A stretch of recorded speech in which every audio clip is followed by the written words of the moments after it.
Curious, observant. High above the Earth, a web of thousands of commercial satellites is rapidly cross-hatching the globe. These mega constellations operate in low Earth orbit, about 550 kilometers up. Operating at this specific altitude requires a continuous fight against atmospheric drag. Because maintaining that orbit costs fuel, current engineering treats these multi-million-dollar machines as disposable electronics. This environment creates distinct liabilities.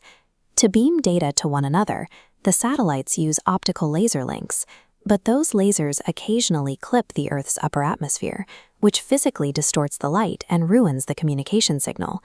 Then there is the inevitable end-of-life protocol. When a satellite finally exhausts its fuel supply, standard procedure dictates plunging the hardware directly into the atmosphere to burn up as e-waste. And looking further out, this disposable infrastructure limits planetary exploration.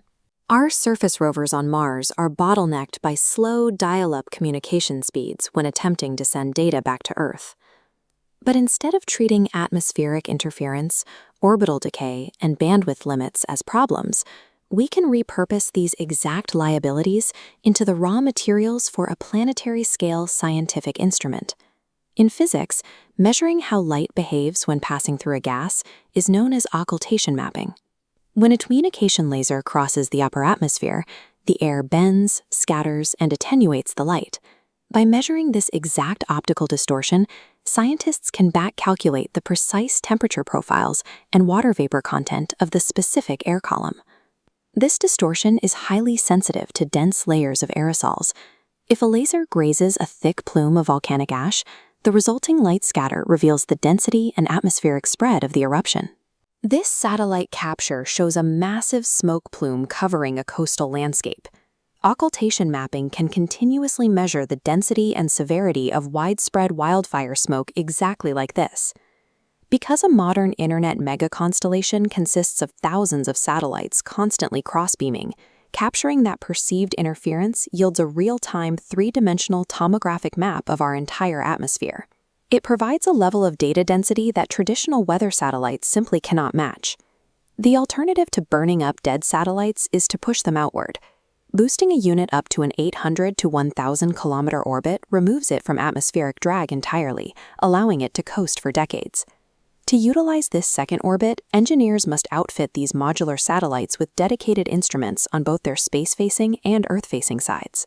On the side facing deep space, an array of mini spectrometers can operate collectively as a distributed space telescope, tracking massive events like this expanding supernova remnant, capturing the cosmos without atmospheric blur. This visual compares the loss of Arctic ice between 1979 and 2009. By utilizing the wider field of view naturally provided by a higher orbit, the Earth-facing sensors become perfect surveyors to continuously track massive planetary changes, like this melting polar ice cap. Bypassing the deorbit burn turns dead communication hardware into a permanent, multi-directional orbital observatory, looking at both the planet below and the cosmos beyond.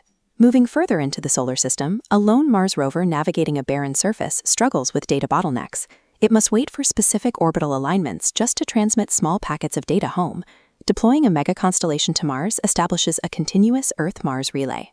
Even as the planets rotate out of direct alignment, a web of satellites ensures surface units always have a line of sight to a node that can route data back to Earth.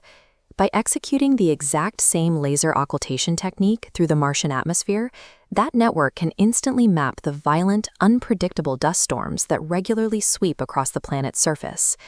A single orbital network over Mars guarantees high-speed bandwidth, ensures relay continuity, and provides the meteorological data required to keep future human habitats safe from sudden atmospheric hazards. Executing this shift requires overcoming strict orbital mechanics. Pushing a satellite higher takes significantly more propellant than letting it fall back to Earth, meaning aerospace engineers must equip these units with much larger krypton or argon ion thrusters. Furthermore, stockpiling thousands of retired satellites in a single orbital band demands flawless, automated collision avoidance systems. A single navigational failure could trigger a chain reaction of space debris. If we solve the thruster and debris constraints, it marks a shift in how we approach space hardware. By treating the environment as a data source and orbital decay as a new vantage point, We evolve from launching disposable consumer electronics into laying permanent interplanetary infrastructure.